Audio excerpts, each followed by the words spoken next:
حدیث میں آتا ہے کہ اللہ تعالیٰ نے زمین کو اتوار اور سوموار کے دن ملا کر کے پیدا کیا، پہاڑوں کو اور زمین کے اندر چھپے ہوئے تمام خزانوں کو منگل کے دن پیدا فرمایا، پیڑ پودے، شہر، آبادیاں، ویران جگہیں، انہیں بدھ کے دن پیدا کیا، جمعرات کو آسمان کو پیدا فرمایا اور جمعے کے دن سورج،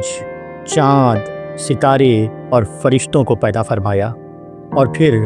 جمعے کی بچی ہوئی باقی 3 گھڑیوں میں سے پہلی گھڑی میں لوگوں کی عمریں اور دوسری گھڑی میں آفتیں اور مصیبتوں کو پیدا فرمایا، تیسری اور آخری گھڑی میں آدم علیہ السلام کو پیدا فرمایا اور ان کو جنت میں رہائش عطا کی، اور پھر فرشتوں کو سجدے کا حکم دیا۔ سب فرشتوں نے سجدہ کیا، لیکن ابلیس نے، جو کہ جنوں میں سے تھا مگر فرشتوں کا معلم تھا، اس نے سجدے سے انکار کر دیا اور اسے اس وجہ سے اس جنت سے نکال دیا۔ یہ سب جمعے کے آخری گھڑی تک ہوا۔